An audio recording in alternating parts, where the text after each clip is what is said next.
जब ये ओपीएस का विषय पूरे हिमाचल प्रदेश में बहुत जोर से उठा हमारी सरकार के दौरान, मैंने कर्मचारी भाइयों से इस बात के लिए निवेदन किया था, आग्रह किया था कि हम गंभीरता से इस दिशा में आगे बढ़ रहे हैं।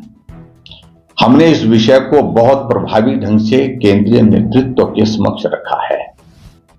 आप संयम रखें, निश्चित रूप से आपको निराश होने की आवश्यकता नहीं होगी। और आज मुझे इस बात की खुशी है कि पिछले कल जो केंद्र सरकार ने जो फैसला किया है, ओपीएस नाम नहीं दिया गया है, लेकिन उसके साथ यूपीएस उसका नाम दिया गया है। और यूपीएस की इस स्कीम का पूरे देश भर में कर्मचारी स्वागत कर रहे हैं, अभिनंदन कर रहे हैं।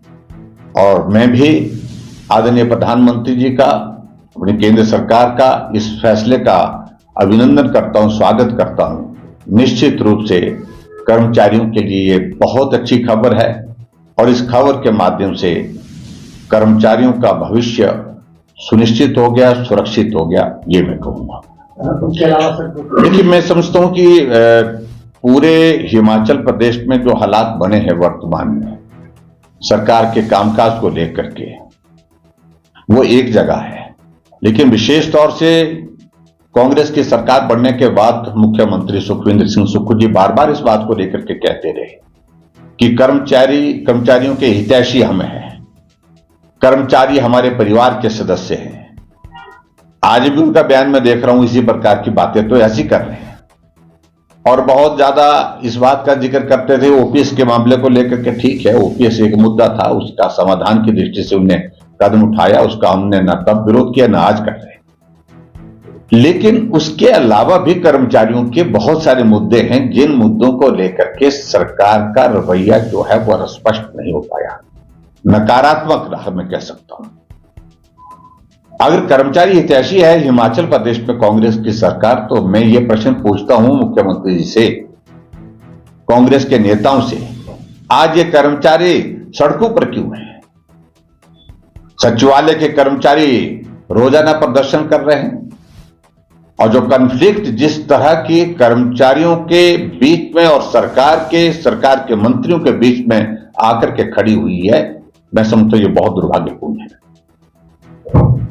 इससे सरकार को भी बचना चाहिए और सरकार को बचने के साथ साथ में कर्मचारियों की मांगे हैं और उन मांगों को गंभीरता से विचार करने के बाद समाधान की दृष्टि से आगे बढ़ना चाहिए, बजाय कि हम कॉन्फ्लिक्ट के रास्ते को अख्तियार करें।